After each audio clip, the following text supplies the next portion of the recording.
Hola muchachos, mi nombre es Cristian, les saludo con muchísimo gusto, espero que todos estén bien, que tengan salud, que se estén preparando para el examen de admisión y déjame comentarte que en este video te voy a compartir información muy valiosa, muy relevante para que hagas tu módulo de estadística y probabilidad en tu nuevo examen 2.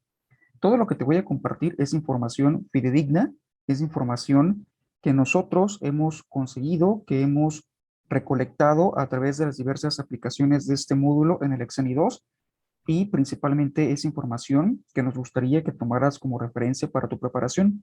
Todo lo que te voy a compartir es tal cual información de examen de admisión y desearía que incluso tomaras notas para que pudieras tú mismo diseñar un programa de acción, un programa de estudio, incluso autodidacta, para que te puedas nutrir de información y adquieras los conocimientos suficientes, habilidades suficientes para poder aprobar este módulo.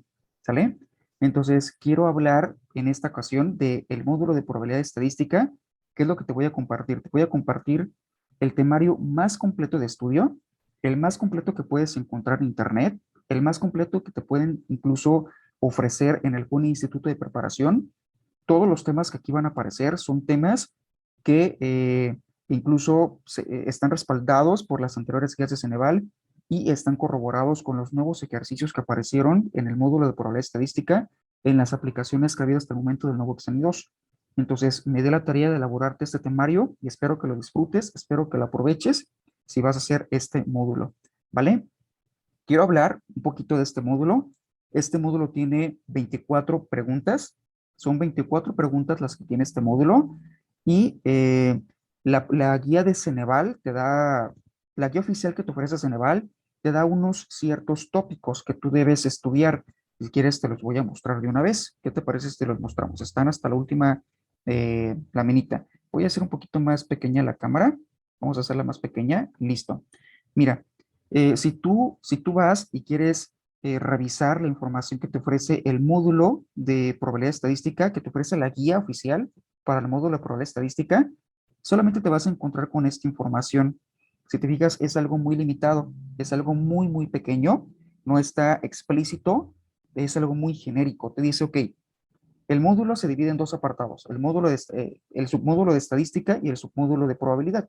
En estadística tienes que estudiar los fundamentos, es decir, qué es una población, qué es una muestra y los tipos de variables. ¿Qué variables? No lo sé, no lo menciona.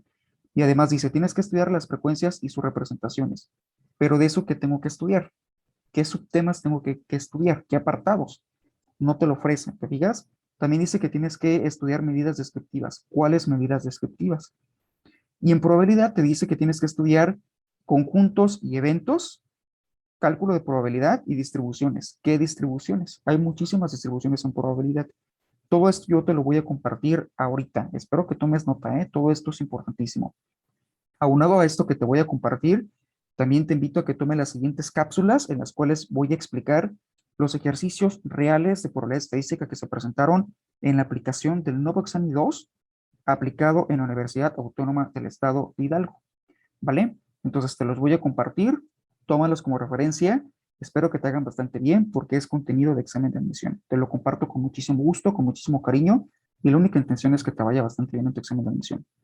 Muy bien, déjame compartirte esto que tú estás viendo en la pantalla, este apartado. Como yo te lo dije, son 24 ejercicios, son 24 en total, ¿va? Son 24 en total. Quiero comentarte que Ceneval, que es la institución que elabora el examen 2, cada módulo te lo va a calificar por separado. Es decir, cada módulo tú vas a tener que hacer dos módulos, ¿no? Si tú vas, por ejemplo, a psicología, en la mayoría de las universidades, estas universidades en la carrera de psicología están aplicando el módulo de estadística y el módulo de ciencias de la salud, ¿sale? Entonces, en esta ocasión, si tú vas a estadística, te van a dar dos calificaciones, una por cada una de estos dos módulos. Y cada calificación va a ir de 700 a 1300 puntos. Si yo saco 0 aciertos, la calificación que me va a ofrecer Ceneval es 700 puntos. Sin embargo, si yo saco todas las preguntas bien, todos los 24 aciertos, voy a obtener 1300 puntos. La variación de tu calificación en cada uno de los módulos específicos es de 700 a 1300 puntos. ¿Va? Aquí te comparto esta escala de calificación. que prácticamente muestra la calificación que tú obtendrías con base en el número de aciertos que tú saques. Por ejemplo, si sacas 8 aciertos, vas a encontrarte con una calificación de 900 puntos. Si yo quiero entrar, por ejemplo, a psicología, un promedio aproximado de puntos que debo sacar en cada módulo específico es entre 1100 y 1150 puntos. Estoy aquí, aquí y acá. ¿Sale, vale? Tengo que sacar entre 16 y 18 buenas como mínimo para poder competir por un puesto en la carrera a la cual estoy aplicando.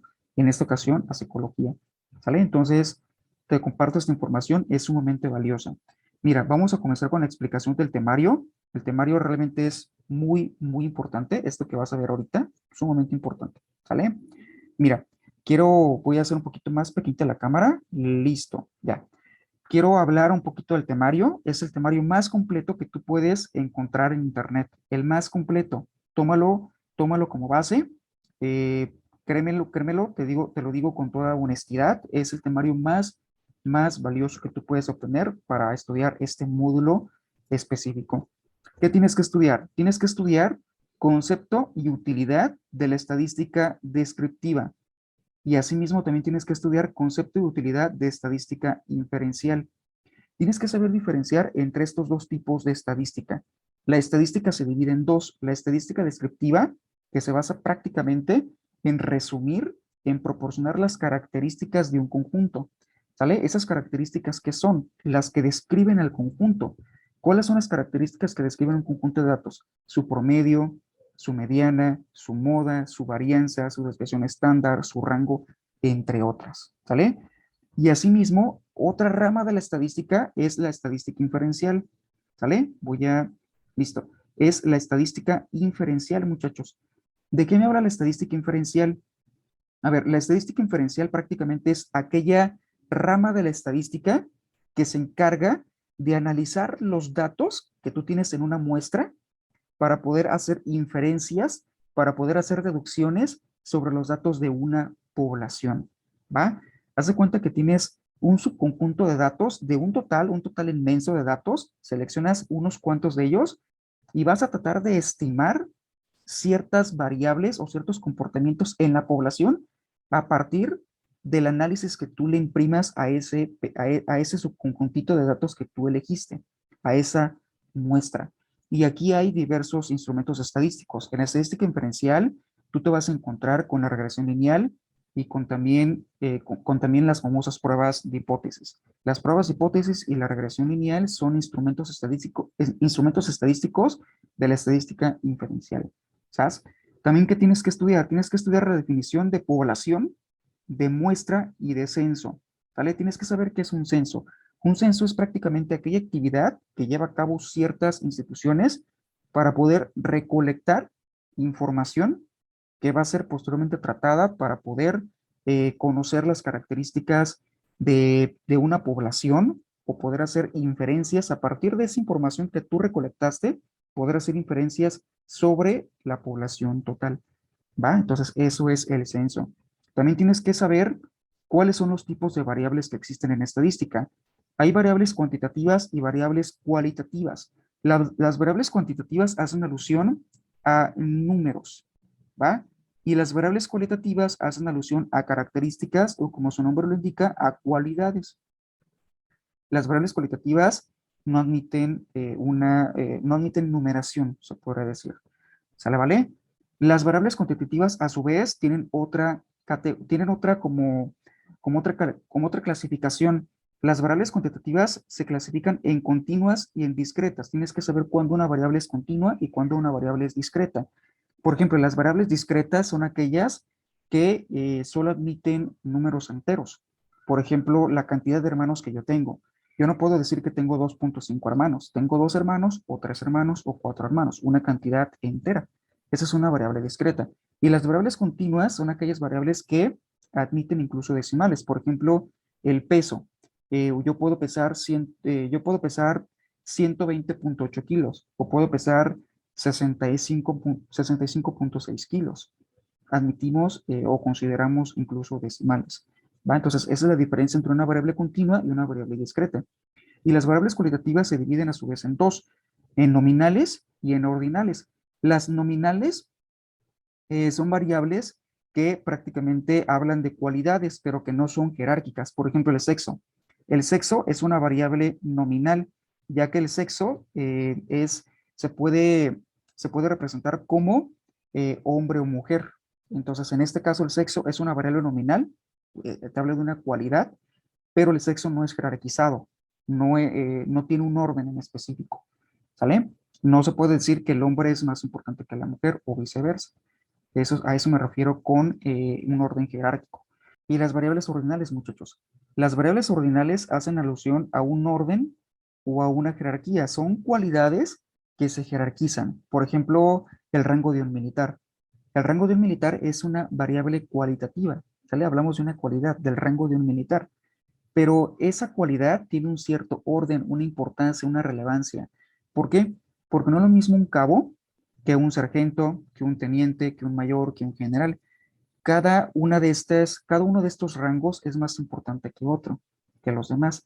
Entonces, ahí hablamos de una variable cualitativa o ordinal porque hacemos solución a una jerarquía entre ellos, ¿va? También, ¿qué tienes que estudiar? Tienes que estudiar distribuciones de frecuencias. En esta ocasión, te tienes que remitir a las tablas de frecuencias. Tienes que saber qué es una frecuencia absoluta acumulada, qué es una frecuencia relativa, que es una frecuencia relativa acumulada. Son los distintos tipos de frecuencias más conocidos que aparecen en este módulo. A su vez, una tabla de frecuencia se compone de algo que se llama clases, intervalos, límites reales o fronteras. Esto es muy importante ser presentado, y marcas de clases. Yo aquí te traje una tablita para explicarte a grandes rasgos de qué trata esto. ¿Vale? Quiero que este video sea importante para ti. Quiero que lo tomes en consideración. ¿Va? Esta es una tabla de frecuencias que yo aquí te presento y aquí una columna tiene clase, ¿sale? ¿Qué es una clase? Una clase o las clases de una tabla de frecuencias son los diferentes conjuntos en los cuales la información se clasificó. En esta ocasión, esa tabla de frecuencia hace alusión a edades. Te la voy a explicar un poquito. ¿Qué te parece? Hace alusión a edades. Por ejemplo, fíjate bien, las edades, las personas que tengo en un conjunto, en un grupo, en un salón de clases, supongamos que es un salón de clases, tengo ¿cuántas personas en total? Las que me digan la frecuencia acumulada, tengo 40 personas, ¿sale? Tengo 40 personas en total en ese grupo, pero esas 40 personas tienen diferentes edades, ¿va? Y yo esas 40 personas las dividí en conjuntitos siguientes. Un conjunto va de 10 años a 20 años. Otro conjunto va de 21 años a 31 años. Otro conjunto va de 32 a 42. Otro va de 43 a 53. Otro va de 54 a 64. ¿Vale? ¿Cuántos conjuntos son? Son 5 conjuntos. Tengo 5 clases. 1, 2, 3, 4 y 5. Pero a su vez, cada conjunto tiene un límite inferior y un límite superior.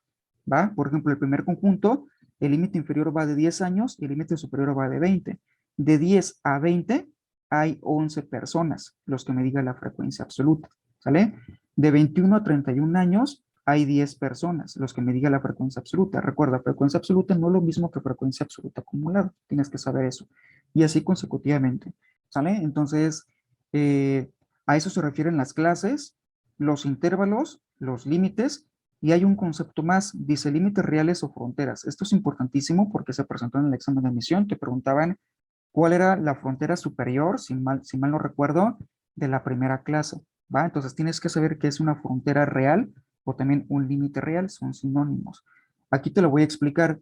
La frontera superior de la primera clase, si me pidieran, voy a borrar esto, ¿eh? Vamos a borrar esto, ¿qué te parece si borramos esto, si borramos esto? Imagínate que me piden la frontera superior de la primera clase, ¿va? La primera clase, pues es este intervalo, ¿no? Es este intervalo, perfecto.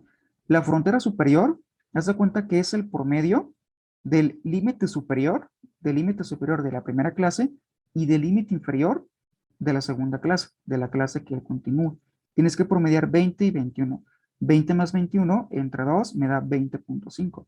Entonces, ese 20.5 sería la frontera superior de la primera clase. Así se calculan las fronteras. ¿Sale? Y también las marcas de clase prácticamente son los promedios de límite inferior y de límite superior. Si yo quiero promediar 10 más 20, tengo que sumarlos y dividirlo entre 2. 10 más 20 me da 30, 30 entre 2 me da 15. Y lo mismo aquí, 21 más 31 me da 52, entre 2, 26 y así hasta el final. ¿Sale? Entonces, a eso se refiere la marca de clase. Tienes que repasar muy bien esto, tienes que dominarlo, porque si lo preguntan, ahorita te lo voy a mostrar. ¿Qué más tienes que estudiar para este módulo? A ver, tienes que estudiar medidas de tendencia central, que es la media es lo mismo que el promedio, la mediana y la moda, ¿sale? Recuerda, la moda es el dato que más se repite y la mediana es el dato que está justo al centro cuando el conjunto se ordena de menor a mayor. También que tienes que estudiar medidas de posesión, esto es importantísimo, para datos agrupados y no agrupados. Los datos no agrupados son aquellos que se expresan en tablas de frecuencias. ¿Cuáles son las medidas de posesión que debes estudiar? Los cuartiles, los deciles y los percentiles. Tienes que estudiar los fundamentales, si se ha presentado en el examen de admisión. También que tienes que estudiar medidas de dispersión para datos agrupados y no agrupados. ¿Cuáles medidas de dispersión tienes que estudiar? Tienes que estudiar el rango, que también al rango se le denomina amplitud, la varianza y la desviación típica o también denominada desviación estándar. ¿Sale?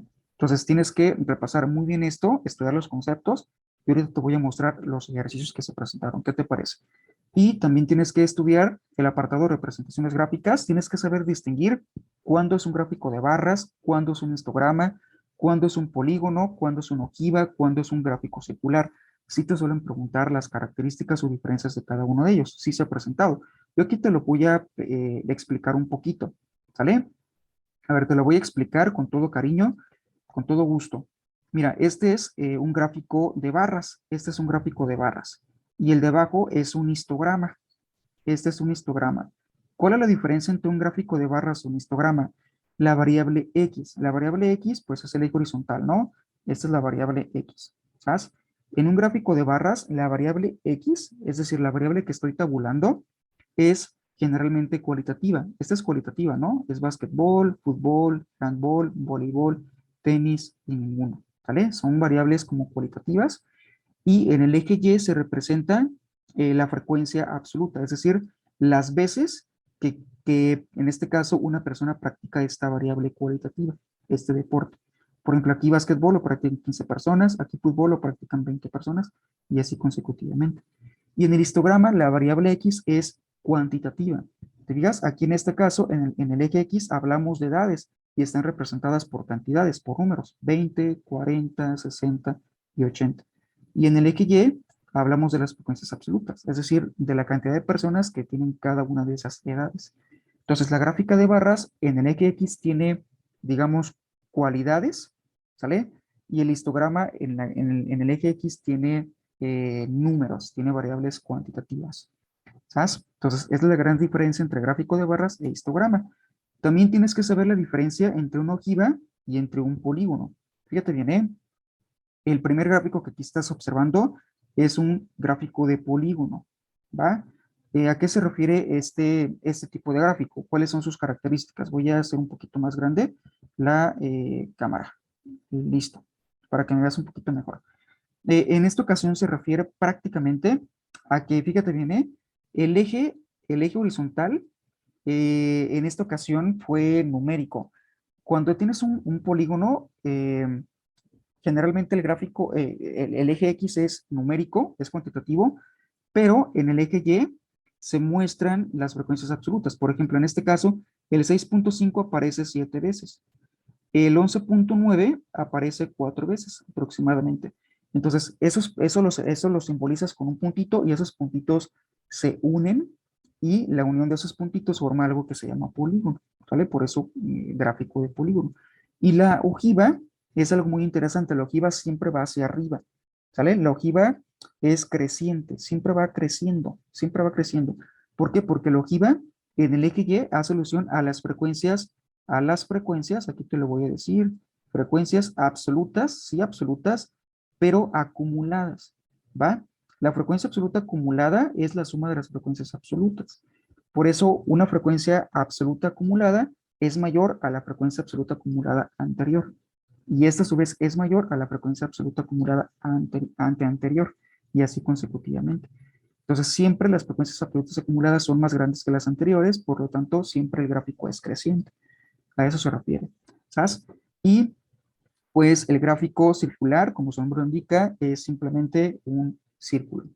Tienes que saber esto y también tienes que estudiar el siguiente apartado. Fíjate bien, ya mero terminamos. El siguiente apartado hace alusión a la teoría de conjuntos. Aquí, ¿qué tienes que estudiar? Tienes que saber primero qué es un conjunto y las operaciones que se pueden hacer con ellos. Por ejemplo, la unión, la intersección, la diferencia. La diferencia también es una resta de conjuntos y el complemento. El complemento es, si yo tengo un conjunto, tengo un total, fíjate bien, tienes un total y de ese total tienes un subconjunto. El complemento de ese subconjunto sería todo lo restante para completar el total. Eso es el complemento. También tienes que estudiar diagramas de Venn-Euler, porque si los preguntan, ahorita te lo voy a mostrar. Y antes de probabilidad tienes que estudiar cómo se forman diagramas de Érable, que también suelen ser espacios muestrales, y combinaciones y permutaciones. En las combinaciones, no importa el orden, y en las permutaciones sí importa el orden. Tienes que saber resolver estos problemas de conteo, ¿va? Y en probabilidad, ¿qué tienes que estudiar? Tienes que estudiar concepto de aplicación de probabilidad, experimentos aleatorios y determinísticos. Eso es fundamental, si lo suelen preguntar. Te hacen preguntas del estilo: ¿cuál de los siguientes experimentos es un experimento determinístico? Un experimento determinístico es aquel en donde el resultado ya se conoce, ¿va? Y un experimento aleatorio es aquel en donde el resultado no se conoce. Y distribuciones de probabilidad. ¿Qué distribuciones? Tienes que estudiar la distribución binomial, la normal y el teorema de Bayes. ¿Cuál de estas tres distribuciones es más común que suele aparecer? La binomial y la normal, ¿va? El teorema de Bayes es muy poco frecuente que lo pregunten, pero sí lo suelen preguntar. Por ejemplo, yo aquí te puse algunos ejercicios, todos de examen de admisión, te los comparto con muchísimo gusto, con muchísimo cariño, sé que te van a hacer bastante bien. Por ejemplo, el primer reactivo era un ejercicio de este tema, ¿sale? Del tema de operaciones de conjuntos. Y en esta ocasión te daban un gráfico y una parte de ese gráfico estaba sombreada y te decían: la región sombreada del gráfico está representada por la expresión y estas expresiones son prácticamente operaciones con conjuntos, ¿sale? Entonces, tal cual así se presentó el ejercicio, no te estoy mintiendo, tienes que saber resolver este tipo de reactivos. Y este ejercicio que me pareció sumamente interesante decía: elige el comportamiento de la desviación estándar para una distribución normal, ¿sale? Aquí ya vienen distribuciones, la distribución normal. Este es el estilo de preguntas que te hacen de distribuciones. Te decía: elige el comportamiento de la desviación estándar para una distribución normal simétrica, simétrica, ¿eh? Entonces son ejercicios de examen, te los comparto con muchísimo gusto, con muchísimo cariño, espero que te hagan bastante, bastante bien.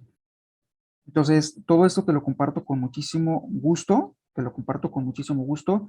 Espero que le saques toda la utilidad del mundo, toda la utilidad. Esto es muy importante para todos ustedes y espero que te vaya bastante bien en tu examen de admisión. Cuídate mucho y si en algo yo te puedo apoyar, solamente házmelo saber. Tienes mi contacto, tienes mi correo electrónico, por si algún día quieres establecer contacto conmigo, lo puedas hacer. ¿Sale? Entonces, cuídate mucho y nos vemos pronto. Bye.